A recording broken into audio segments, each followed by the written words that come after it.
He insisted, how come I never noticed you were so difficult before? Now that Agnes is here, suddenly you're scared of heights. Are you just putting on an act, Sienna? But I really am afraid. I sobbed. He scolded me, enough with the buts.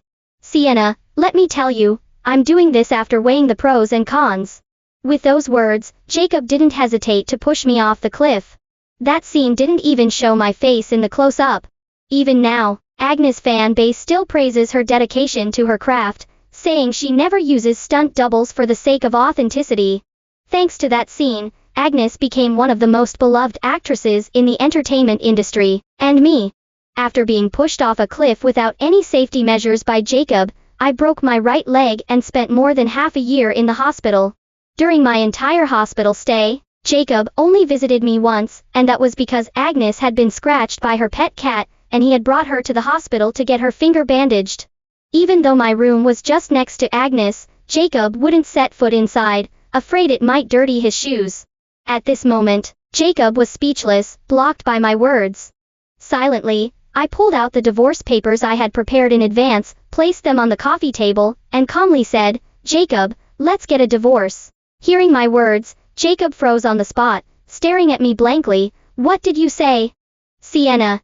I took out a pen, signed the divorce papers one by one and used lipstick to make my fingerprint before pushing the papers in front of Jacob. I said, I want a divorce. I said it again. Jacob tugged at his collar and frowned. Sienna, are you out of your mind? Who would want you, a middle-aged woman, after leaving me?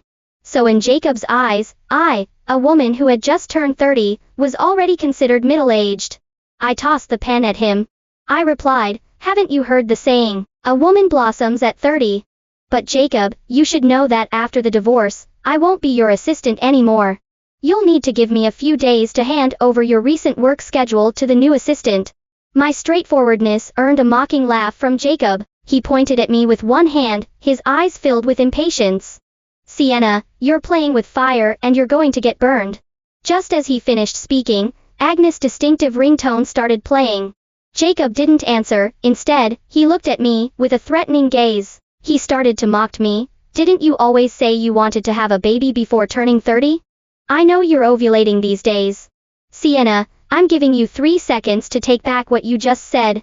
Last year, I made a birthday wish on my 29th birthday, turning my ovulation days into a scheduled task for Jacob and me to fulfill our marital duties. But Jacob didn't know that I had stopped ovulating since last month. The ringtone echoed in the living room like a ticking time bomb.